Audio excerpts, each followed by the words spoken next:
Okay. అందరికీ నమస్కారం. నేను మీ ఆర్పీని. ముందుగా బక్రీద్ శుభాకాంక్షలు మరియు తొలి ఏకాదశి కలిపి వచ్చినాయి. అందరికీ శుభాకాంక్షలు. ముఖ్యంగా నేను ఇప్పుడు నెల్లూరు జిల్లాలోని అల్లీపురం గ్రామం పక్కన ఉండేటువంటి టిడ్కో ఇళ్ళ దగ్గర ఉన్నాను. ఆల్మోస్ట్ ఇక్కడ 15,000 ఇళ్ళు ఉన్నాయి. ఇక్కడికి ఎందుకు వచ్చాననేది ఒక మ్యాటర్కి వెళ్ళి వెంటనే దీన్ని ఫినిష్ చేస్తాను. నిన్నగాక మొన్న గంటా శ్రీనివాసరావు గారు కూడా ప్రెస్ మీట్ పెట్టారు. ఏమనంటే ఋషికొండ మీద 61 ఎకరాలు పూర్తిగా కూల్చేసి దాన్ని బోడిగుండు చేసి ఆల్మోస్ట్ 500 కోట్ల రూపాయలు ఖర్చు పెట్టి పరదాల చాటున ఈరోజు ఆయన ఒక మంచి ప్యాలెస్ దర్జాగా బతకడానికి మంచిగా విలాసవంతమైన జీవితాన్ని టూరిజం పేరుతో రిసార్ట్ పేరుతో ఆల్రెడీ ఉన్న హరిత రిసార్ట్ని కూల్చేసి కోట్ల రూపాయల ఆదాయం తెచ్చే దాన్ని పక్కన పెట్టి ఈరోజు సొంత ప్రయోజనాల కోసం కట్టుకున్నాడు. ఆల్మోస్ట్ ఒక బాత్రూమే ₹1,00,00,000. ఇంకా అందులో ఓన్లీ బ్లాకులు 7 బ్లాకులు 20 ఛాంబర్లు 2 పెద్ద హాళ్ళు ఉంటే దాన్ని ఎవరో రిసార్ట్ అనరు. ఇంకోటి దాన్ని ఎవరో ఒక టూరిజం సంబంధించినటువంటి భవనం అనరు. ఎందుకంటే టూరిజం అంటే 1,000-2,000 ఇల్లు ఉంటాయి. ఎందుకంటే 500 కోట్లు ఖర్చు పెట్టారు కాబట్టి. అంటే ఈ 5 సంవత్సరాల పరదాల మాటున దాన్ని అంత విలాసవంతంగా కట్టాల్సిన అవసరం ఏముంది?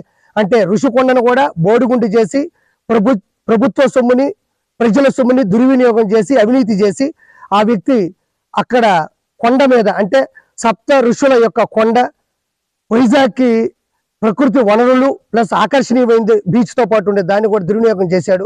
సో ఇప్పుడు నిన్న చూస్తే అది నివ్వెరపోయారు. అంటే దీనికి దానికి రిలేషన్ ఏంటంటే మొదటగా ప్రజావేదికను కూల్చాడు, తర్వాత ఋషికొండని కూల్చేసి కట్టుకున్నాడు. దాంతోపాటు ఎవరికి వెలుగులోకి రానిది ఏంటి అంటే మొత్తం మీద మన ఆంధ్రప్రదేశ్లో లక్షల టిడ్కో ఇళ్ళు ఉన్నాయి. చంద్రబాబు గారు బడుగు బలహీన వర్గాల వారికి పేద ప్రజలకి వాళ్ళకి రోడ్డు పక్కన పడుకోకుండా కనీస సదుపాయాలు ఉండి ఆడవాళ్ళ మానాలకి రక్షణగా ఉండేటట్టు మంచిగా 500 రూపాయలతో 25,000 రూపాయలతో తక్కువ డబ్బులతో తీసుకొని ఏదో ఇల్లు కట్టాడు. అలానే అల్లీపురం దగ్గర 15,000 ఇల్లు పైచులుకున్నాయి. వాటిల్లో 100% అయిపోయినట్టున్నాయి. ఎనక చూస్తే 90% అయిపోయినట్టున్నాయి, 10% అయినట్టున్నాయి.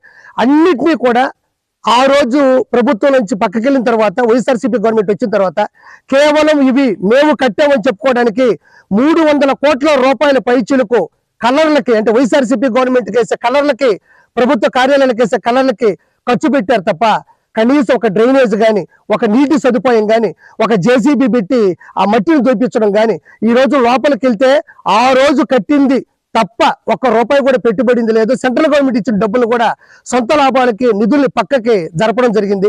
ఈరోజు మొత్తం పగిలిపోయి ఉన్నాయి. అంటే నేను చెప్పేది ఏంటంటే 25 లక్షల లీటర్లు పట్టేటువంటి ఈ 2 రాష్ట్రాల్లో లేనటువంటి అతిపెద్ద వాటర్ ట్యాంక్ ఈ టిడ్కో 15,000 ఇళ్లకు ఇవ్వడం జరిగింది.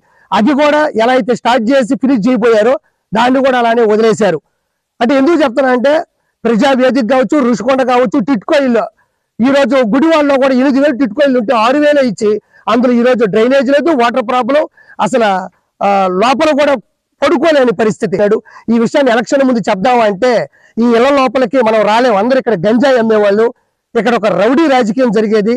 ఇక్కడ చూడండి బీరు బాటిళ్ళు ఉంటాయి, కత్తులు కట్టలు కూడా ఆడాడ దొరుకుతూ ఉంటాయి. ఇప్పుడు ఎందుకు చెప్తున్నాం అంటే ఇప్పుడు ప్రభుత్వం వచ్చేది కంటే భయపడకుండా వచ్చి చెప్తున్నాను. ఇంకోటి ఏంటంటే ఇప్పుడు అవినీతి అనేది అన్ని క్రాఫ్ట్లు అన్ని విభాగాల్లో జగన్మోహన్ రెడ్డి చేశాడు కాబట్టి ఇవి కూడా అతి తక్కువ సమయంలోనే చంద్రబాబు గారు వీటిని మళ్ళీ తిరిగి మంచి సదుపాయాలతో ఇవ్వడం జరుగుతుంది. కాబట్టి ప్రజలందరికీ కూడా ఈ కూటమి ద్వారా ఈ చంద్రబాబు గారి హయాం ద్వారా ఖచ్చితంగా వీటిని మళ్ళీ ఇవ్వడం జరుగుతుంది. ఇంత అవినీతి జరిగింది అని పూర్తిగా విజువల్స్తో మీకు చెప్తున్నాను. ఇంకోటి మన నెల్లూరులో గెలిచినట్టు వేమిరెడ్డి ప్రభాకర్ రెడ్డి గారికి సతీమణి ప్రశాంత్ రెడ్డి గారికి ముఖ్యంగా శుభాకాంక్షలు. పాత నెల్లూరులో 10 మంది గెలిచారు మన వాళ్ళు, వాళ్ళకు కూడా ప్రత్యేకంగా శుభాకాంక్షలు తెలియజేసుకుంటూ థ్యాంక్ యూ సో మచ్.